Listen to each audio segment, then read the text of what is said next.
بسم اللہ والحمدللہ والصلاة والسلام علی رسول اللہ اما بعد۔ معزز سامعین، آج ہم براہین قاطعہ کی عبارت پر گفتگو کریں گے۔ اس پر بات کرنے سے پہلے چند چیزیں بطور تمہید آپ سماعت فرما لیجئے تاکہ افہام و تفہیم میں آسانی ہو۔ سب سے پہلی بات یہ ہے، اہل سنت و جماعت کا یہ عقیدہ ہے کہ اللہ نے اپنے پیارے حبیب صلی اللہ علیہ وآلہ وسلم کو حاضر و ناظر بنایا ہے۔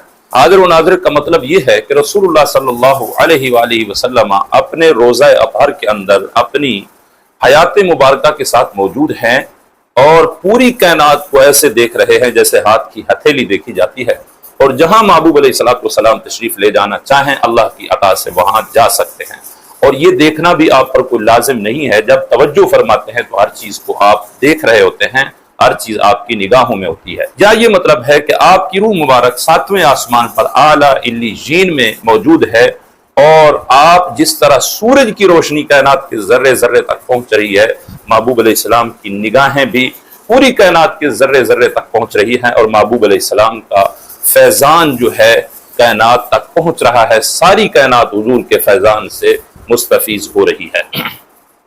اور دوسری بات، محبوب علیہ الصلوۃ والسلام کو اللہ نے علم غیب عطا فرمایا، حتیٰ کہ علماء نے لکھا ہے اور مفسرین نے لکھا ہے، سینکڑوں دلائل ہیں اس چیز پر کہ محبوب علیہ السلام کے پاس ما کان و ما یکون کا علم ہے، یعنی جو کچھ ہو چکا اور جو کچھ ہونے والا ہے رب تعالیٰ نے اس کا علم آپ کو عطا فرمایا ہے۔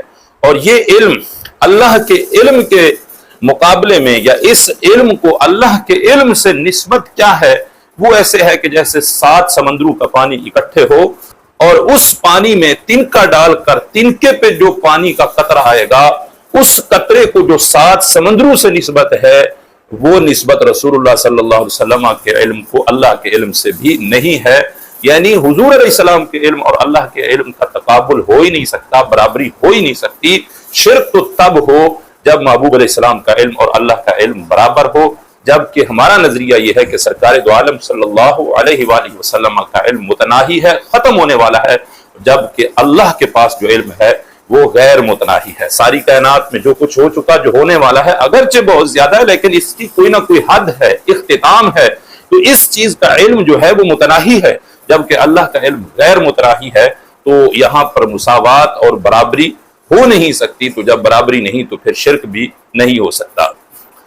اگلی بات یہ یاد رکھیے، کوئی بھی عقیدہ ہو وہ قرآن و سنت کے دلائل قطعیہ سے ہی ثابت ہوتا ہے، وہ قیاس سے ثابت نہیں ہو سکتا۔ قیاس جو ہے وہ عقیدے کے لیے مؤید ہو سکتا ہے، تائید کر سکتا ہے، قیاس سے کوئی عقیدہ ثابت نہیں ہو سکتا، حتیٰ کہ خبر واحد سے بھی عقیدہ نہیں ثابت ہو سکتا۔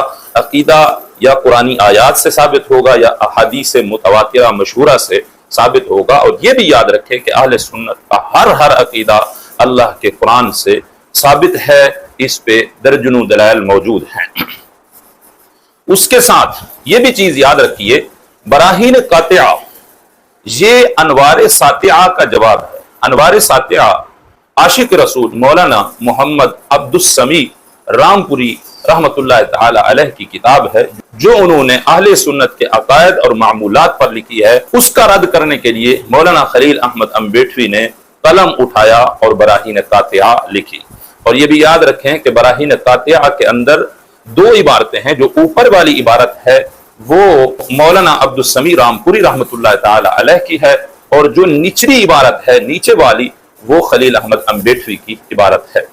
آج کی اس ویڈیو کے اندر ہم صرف وہی عبارت نہیں پڑھیں گے جس عبارت کی بنا پر خلیل احمد امبیٹوی پہ اعلیٰ حضرت امام احمد رضا نے کفر کا فتویٰ لگایا، بلکہ ہم مولانا عبد السمیع رامپوری رحمت اللہ تعالی علیہ کی بھی عبارت پڑھیں گے جس کا رد کر رہے تھے، اور پھر اتنی عبارت نہیں پڑھیں گے کہ جس کی بنا پہ کفر کا فتویٰ لگایا گیا، بلکہ پیچھے سے ہم عبارت پڑھیں گے، تاکہ یہ جو بات کی جاتی ہے کہ بریلوی کاٹ کے توڑ مروڑ کے عبارتیں بنا لیتے ہیں اور پھر کفر کا فتویٰ لگا دیتے ہیں، آئندہ یہ بھی کوئی شخص بات نہیں کر سکے گا۔ یہ ویڈیو دیکھنے کے بعد سامعین آپ فیصلہ کر سکیں گے کہ امام احمد رضا خان فاضل بریلی نے جو خلیل احمد امبیٹوی کے خلاف کفر کا فتویٰ دیا وہ انصاف پر مبنی ہے یا انہوں نے زیادتی کی ہے۔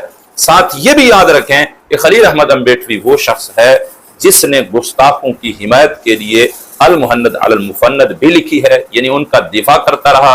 مولانا اشرف علی تھانوی کا اس نے دفاع کیا ہے، اور قاسم ننوتوی کا دفاع کیا ہے، رشید گنگوہی اور اسماعیل دہلوی، ان سب کا اس شخص نے دفاع کیا ہے۔ ان کے بارے میں علماء حرمین کا یہ فتویٰ آ چکا تھا حسام الحرمین کی صورت میں کہ من شک فی کفرہ و عذابہ فقد کفر، کہ جو شخص ان کے کفر اور عذاب میں شک کرے وہ بھی کافر ہے۔ اس نے صرف شک نہیں کیا بلکہ ان کا دفاع کیا۔ جو گستاخوں کا حامی ہے، اس کا دفاع کرنے والا ہے، اس کا کیا انجام ہے اس سے بھی آپ بخوبی واقف ہیں۔ اب ہم خلیل احمد امبیٹوی کی عبارت پہ ہم بات کرتے ہیں، اس سے پہلے مولانا عبدالسمیع رامپوری رحمۃ اللہ تعالی علیہ کی عبارت آپ کے سامنے رکھتے ہیں۔ مولانا عبدالسمیع رامپوری لکھتے ہیں، عقیدہ اہل سنت والجماعت کا یہ ہے کہ اللہ تعالیٰ کی صفت اسی طرح حقیقت سے کہ اللہ تعالیٰ کے ساتھ خاص ہے، دوسرے میں نہیں ہوتی، اور خصوصیت کے معنی یہ ہے کہ یوجد فیہ ولا یوجد فی غیرہ، مطلب اللہ تعالیٰ کی جو صفت اللہ کی ذات میں جس طرح پائی جاتی ہے اور حقیقی لحاظ سے کسی اور میں نہیں پائی جاتی، وہ اللہ کے ساتھ خاص ہوتی ہے۔ رب تعالیٰ کے علاوہ اگر اسی انداز میں پائی جائے تو یہ شرک ہو جائے گا۔ اب یہ عبارت لکھنے کا مقصد یہی تھا کہ دیابنا کا یہ نظریہ ہے کہ اللہ کے سوا اگر کسی کے لیے علم غیب مانا جائے یا حاضر ناظر مانا جائے تو شرک ہو جائے گا۔ تو آیا یہ جو صفت مانی ہے اللہ کے لیے حاضر و ناظر یا علم غیب کی، کیا رب تعالیٰ کے سوا کسی میں نہیں پائی جاتی؟ اگر کسی اور میں نہیں پائی جاتی پھر تو ٹھیک ہے، اگر اوروں میں بھی پائی جا رہی ہے پھر شرک والا معاملہ تو گیا۔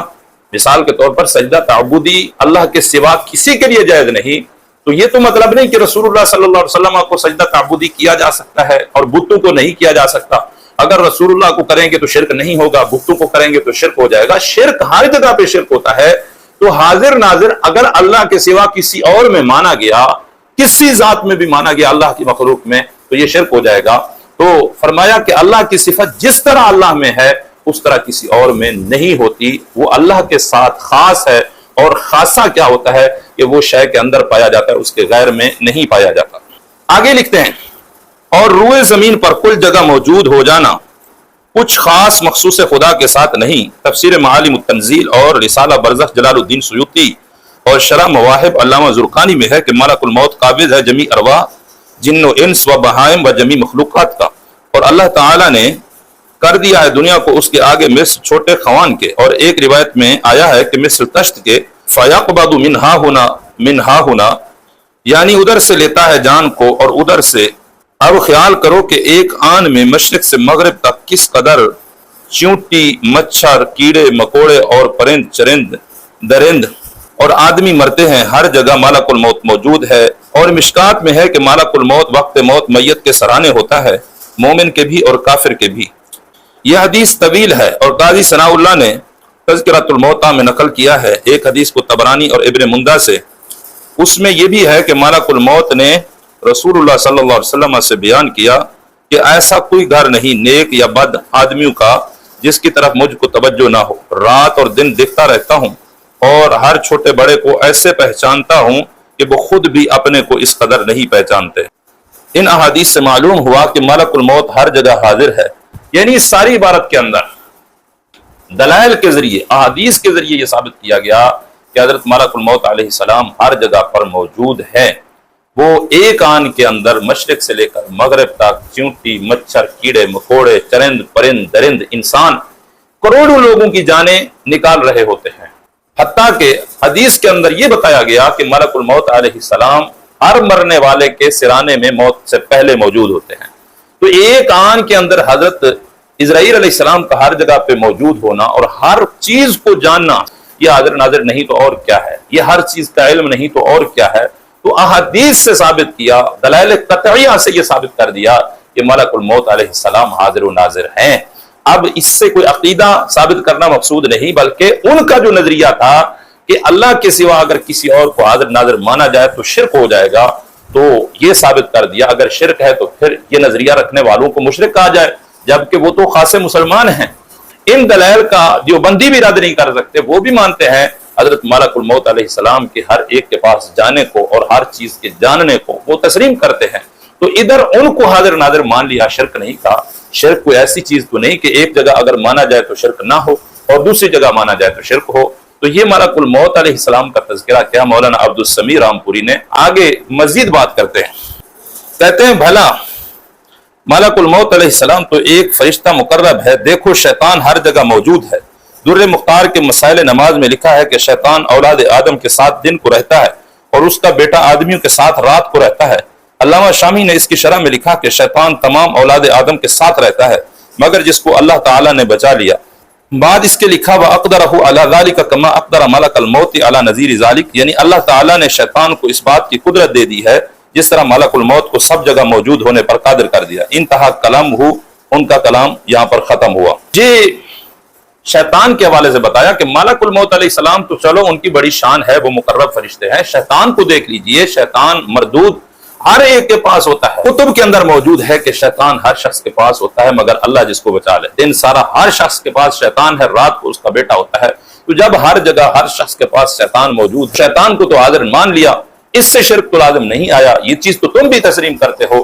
یہ مولانا عبدالسمیع رامپوری نے دوسری چیز کا ذکر کیا۔ آگے مزید کہتے ہیں کہ ایسی چیزیں تھی جو انسان محسوس نہیں کرتا، ہیں مسلمہ باتیں لیکن محسوس نہیں کرتا۔ آگے عالم محسوسہ کی بات کرتے ہیں، تیسری ایک مثال پیش کرتے ہیں، کہتے دیکھیں اب عالم اجسام محسوسہ میں اس کی مثال سنیے۔ کوئی آدمی مشرق سے مغرب تک آبادی دنیا کی سیر کرے، جہاں جاوے گا چاند کو موجود پاوے گا اور سورج کو بھی پاوے گا۔ پھر اگر وہ کہے کہ ایک چاند سب جگہ موجود ہے اور ایک سورج سب جگہ موجود ہے، تمہارے قاعدے سے چاہیے وہ کافر ہو جائے کہ اس نے چاند کو ہر جگہ موجود کہا، حالانکہ تحقیق یہ ہے کہ نہ وہ مشرک ہے نہ وہ کافر، خاصا مسلمان ہے۔ تیسری مثال کہ ایک شخص دنیا کے کسی کونے میں چلا جائے، جدھر بھی جائے گا سورج موجود ہوگا، چاند بھی ہر جگہ پہ موجود ہے۔ اگر کوئی شخص کہتا ہے کہ یار چاند تو ہر جگہ پر حاضر ہے، تو کیا کہو گے وہ مشرک ہو گیا؟ ہرگز نہیں مشرک ہوگا، یہ چیز نظر بھی آ رہی ہے، سورج کے بارے میں بھی ہر شخص جانتا ہے کہ سورج موجود ہے۔ یہ نظریہ رکھنے والا کہ سورج ہر جگہ حاضر ہے وہ مشرک نہیں ہوتا، کافر نہیں ہوتا، وہ مسلمان ہوتا ہے۔ تو تمہارا وہ والا جو قاعدہ ہے کہ اللہ کے سوا اگر کسی اور کو حاضر ناظر مان لیا وہ تو ختم ہو گیا۔ اگر یہ چیز شرک ہوتی تو شرک تو ادھر بھی ہو جاتی۔ آگے دیکھیے، بس اس طرح سمجھو کہ جب سورج سب جگہ موجود ہو کر وہ چوتھے آسمان پر ہے، روح نبی صلی اللہ علیہ وسلم جو ساتویں آسمان پر علیین میں موجود ہے، اگر وہاں سے آپ کی نظر مبارک کل زمین پر یا زمین کے چند موضع و مقامات پر پڑ جائے اور ترشح انوار فیضان احمدی سے کل مجالس مظہرہ کو ہر طرف مصر شعاع شمس محیط ہو جائے، کیا محال ہے؟ یعنی سورج چوتھے آسمان پر موجود ہو کے کائنات کے ذرے ذرے کو روشنی پہنچا رہا ہے۔ اگر محبوب علیہ السلام ساتویں آسمان پر علیین میں آپ کی روح ہو اور آپ کے فیضان کے چھینٹے پوری کائنات کے ذرے ذرے پر پہنچ رہے ہوں تو اس میں کیا محال ہے؟ یہ کون سی بعید چیز ہے؟ اس میں ماننے میں حرج کیا لازم آتا ہے؟ کیوں اس کو شرک کہہ رہے ہو؟ یہ چیز کہی۔ آگے مزید لکھتے ہیں، دیکھیے علامہ زرقانی نے ابو الطیب کا شعر شرح مواہب لدنیا کی فصل زیارت قبر شریف میں نقل کیا ہے، کالشمس فی وسط السماء ونورها يغشى البلاد مشارقا ومغاربا كالبدر من حيث التفت رأية يهدي الى عينك نورا ثاقبا، یعنی جس طرح سورج آسمان کے بیچ میں ہے اور روشنی اس کی پھیلی ہوئی ہے مشرق سے مغرب تک، اور جس طرح چاند جہاں سے تو اس کو دیکھے اسی جگہ سے نور تیری آنکھوں میں بخشے گا۔ انتہا کلام ہو، یعنی ان کا کلام جو ہے اب ختم ہوا۔ بس فرق یہ ہے کہ سورج اور چاند کو دیکھنے کی آنکھ اللہ تعالیٰ نے کھول رکھی ہے، اس کے ذریعے سے بینا آدمی یعنی دیکھنے والا آدمی دیکھ کر چاند کہہ دیتا ہے چاند ہر جگہ موجود ہے، اندھا مادر زاد یوں کہے گا کہ چاند کہیں نہیں۔ بس اسی طرح روح نبی صلی اللہ علیہ وسلم کا دیکھنا موقوف ہے اللہ تعالیٰ کی عنایت پر۔ اگر وہ آنکھ باطنی کھول دے اور پردہ اٹھا دے، ہر جگہ انسان جلوہ احمدی دیکھ سکتا ہے۔ آنکھ والا ہی تیرے جوبن کا تماشا دیکھے، دیدہ کور کو کیا نظر آئے کہ وہ کیا دیکھے۔ اب سورج کو آنکھ والا ہی دیکھ رہا ہے اور کہہ رہا ہے کہ ہر جگہ پر موجود ہے، اور اندھا جو مادر زاد ہو وہ کہے گا کہ کہیں بھی سورج نہیں، کہیں بھی چاند نہیں۔ اسی طرح محبوب علیہ السلام کے انوار و تجلیات باطنی نگاہوں سے معلوم ہوتے ہیں، جس کے لیے اللہ کرم نوازی فرما دے ہر شخص نہیں دیکھ سکتا، دیکھنے والے دیکھ بھی رہے ہیں اور جو اندھے ہیں وہ اعتراض کر رہے ہیں۔ تو یہ گفتگو تھی مولانا عبدالسمیع رامپوری رحمۃ اللہ تعالی علیہ کی۔ انہوں نے شیطان، ملک الموت اور سورج چاند کے لیے حاضر ناظر ہونا قرآن و حدیث سے ثابت کر دیا اور مسلمہ اصول سے ثابت کر دیا، جس کا انکار دیوبندی بھی نہیں کر سکتے۔ اور یہ یاد رکھیں، اب قیاس کیا رسول اللہ صلی اللہ علیہ وسلم کے حاضر ناظر ہونے کو، اس پر تو یہ قیاس عقیدے کو ثابت کرنے کے لیے نہیں، عقیدہ قرآن سے ثابت ہے۔ اِنَّا أَرْسَلْنَاكَ شَاهِدًا، اے محبوب ہم نے آپ کو حاضر و ناظر بنا کے بھیجا ہے۔ لیکن یہ عقیدے کے لیے مؤید ضرور ہیں۔ حقیقت میں یہ جو قیاس کیا گیا ہے وہ دیا بنا کے اس قول کو رد کرنے کے لیے کہ اللہ کے سوا اگر اللہ کی مخلوق میں کسی کو حاضر ناظر کہہ دیا یا کسی کے بارے میں یہ کہہ دیا کہ وہ ہر چیز کا علم رکھتا ہے تو کہنے والا مشرک ہو جائے گا، کافر ہو جائے گا۔ تو بتایا کہ ملک الموت کے حوالے سے تو احادیث طیبہ میں آیا ہے، دلائل قطعیہ سے آیا ہے، اسی طرح شیطان کے بارے میں بھی آیا ہے، اور سورج کے بارے میں ہر شخص جانتا ہے، ہر کوئی کہتا بھی ہے سورج کو حاضر، پھر اس کو مشرک کیوں نہیں کہتے؟ وہ تو مسلمان ہے۔ جب ان چیزوں کے بارے میں حاضر کہنے والے کو مشرک نہیں کہا جاتا تو رسول اللہ صلی اللہ علیہ وسلم کے بارے میں جو عقیدہ رکھتا ہے حاضر ناظر کا، اور وہ بھی قرآن سے ثابت کر کے، اس کو مشرک کیوں کہتے ہیں؟ اب اس گفتگو کا رد مولانا خلیل احمد امبیٹوی نے اپنی کتاب براہین قاطعہ میں جو کیا، اسے سنیے۔ علم غیب کی بحث سے ہم شروع کرتے ہیں۔ قول عقیدہ اہل سنت کا یہ ہے کہ کوئی صفات حق تعالیٰ کی بندے میں نہیں ہوتی، اور جو کچھ اپنی صفات کا ذیل کسی کو عطا فرماتے ہیں اس سے زیادہ ہرگز کسی میں ہونا ممکن نہیں۔ سمع، بصر و علم و تصرف حق تعالیٰ کا حقیقی ہے اور مخلوق کا مجازی، لیس کمثلہ شیء، یعنی اللہ تعالیٰ جس کو کچھ عطا فرماتا ہے اس کے پاس وہی ہوتا ہے، اس سے زیادہ اس کے پاس نہیں آ سکتا۔ مزید لکھتے ہیں، پھر جس کو جس قدر کوئی علم و قدرت وغیرہ عطا فرما دیا اس سے زیادہ وہ ہرگز ذرہ بھر بھی نہیں بڑھ سکتا۔ شیطان کو جس قدر وسعت دی اور ملک الموت کو اور آفتاب و مہتاب کو جس قدر وضع پر بنایا ہے، اس سے زیادہ کہ ان کو کچھ قدرت نہیں، اور زیادہ کوئی ان سے کام نہیں نکلتا، اور نہ اس کثرت و قلت پر فضل کی کمی زیادتی موقوف ہے۔ یہ آخری جملہ جو ہے یہ خاص سمجھنے والا ہے۔ پہلے تو یہی کہا کہ جس کو اللہ نے جتنا صفات عطا فرمائی ہے اس کے پاس اتنا ہے، اس سے زیادہ نہیں وہ کر سکتا، اور یہ جو شیطان کو اور ملک الموت کو یا آفتاب و مہتاب یعنی سورج اور چاند کو جو کچھ ملا ہے ان کے پاس وہی ہے، اس میں زیادتی وہ نہیں کر سکتے۔ اور یہ کہا آخری جملہ جو ہے اس پہ توجہ کی ضرورت ہے کہ اور نہ اس کثرت و قلت پر فضل کی کمی زیادتی موقوف ہے، یعنی جو ملک الموت اور شیطان کو زیادہ علم ملا اور رسول اللہ صلی اللہ علیہ وسلم کو کم علم ملا، اس پر کوئی فضل کی زیادتی موقوف نہیں، یعنی یہ عام لفظوں میں یہ کہہ رہا ہے کہ رسول اللہ صلی اللہ علیہ وسلم کے پاس علم کم ہے اور شیطان کے پاس زیادہ ہے، کثرت ہے اس کے پاس، ملک الموت کے پاس کثرت ہے، لیکن اس کے باوجود افضل ذات رسول اللہ کی ہے، یہ کہا، یعنی رسول اللہ کی افضلیت تو مان رہا ہے، اس مقام پہ رسول اللہ صلی اللہ علیہ وسلم کے علم سے بڑھ کر شیطان کا علم تسلیم کر رہا ہے اور ملک الموت کا علم تسلیم کر رہا ہے، اور کہہ رہا ہے کہ ان کے علم کے زیادہ ہونے پر کوئی افضلیت موقوف نہیں، یہ نہیں کہ ان کو افضل کہا جائے گا، افضل رسول اللہ کی ذات ہوگی۔ تو نتیجہ یہی نکلا، اگرچہ رسول اللہ کو افضل کہہ رہا ہے لیکن اس مقام پر رسول اللہ کا علم شیطان اور ملک الموت کے علم سے کم مان رہا ہے۔ آگے مزید وضاحت کرتا ہے،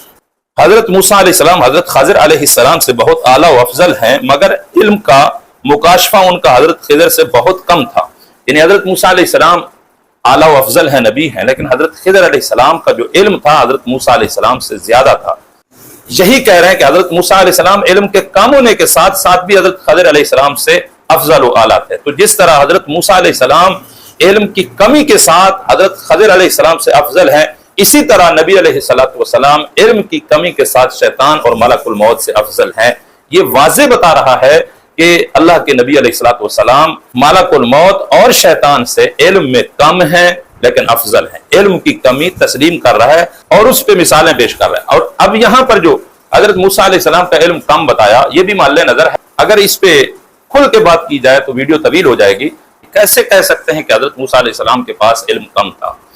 پہلی بات تو یہ ہے کہ حضرت موسیٰ علیہ السلام اللہ کے نبی ہیں یا ان کے علاوہ کوئی شخص تھے، نیک آدمی تھے، اس میں بھی اختلاف ہے، تفسیروں کے اندر دیکھا جا سکتا ہے کہ بعض مفسرین نے لکھا ہے کہ یہ حضرت موسیٰ علیہ السلام موسیٰ بن عمران نہیں تھے بلکہ کوئی اللہ کے ولی شخص تھے، ایک اور شخص تھا۔ اگر بالفرض مان لیا جائے کہ حضرت موسیٰ علیہ السلام اللہ کے نبی ہی تھے تو کیا ہم کہیں گے کہ حضرت موسیٰ علیہ السلام کا خضر علیہ السلام کے پاس جانا اور ان سے کچھ چیزیں سیکھنا یہ حضرت موسیٰ علیہ السلام کے علم کی کمی کی دلیل ہے؟ ہرگز نہیں۔ اس کا اگر ہم پس منظر پڑھتے ہیں تو وہ یہ ہے کہ حضرت موسیٰ علیہ السلام ایک مجلس کے اندر، ایک محفل کے اندر گفتگو فرما رہے تھے، کسی شخص نے پوچھا، اے موسیٰ کیا اس وقت روئے زمین پر آپ سے کوئی بڑا عالم ہے؟ تو آپ نے فوراً یہ کہہ دیا کہ نہیں، میں ہی سب سے بڑا عالم ہوں۔ اللہ کے نبی نے یہ سمجھا چونکہ میں نبی ہوں اور نبی امت میں سب سے بڑا عالم ہوتا ہے، تو اللہ تعالیٰ نے تنبیہ کرنے کے لیے اور سمجھانے کے لیے، رب مالک ہے، اپنے نبیوں کو سمجھا سکتا ہے کہ اے موسیٰ آپ کو یہ کہنا چاہیے تھا کہ اللہ سب سے بڑا عالم ہے، لیکن چونکہ آپ نے نہیں کہا تو اللہ تعالیٰ نے فرمایا اے موسیٰ تم سے بھی بڑا عالم موجود ہے دنیا کے اندر، وہ حضرت خضر علیہ السلام ہیں۔ تو حضرت موسیٰ علیہ السلام حیران ہوتے ہوئے جاتے ہیں،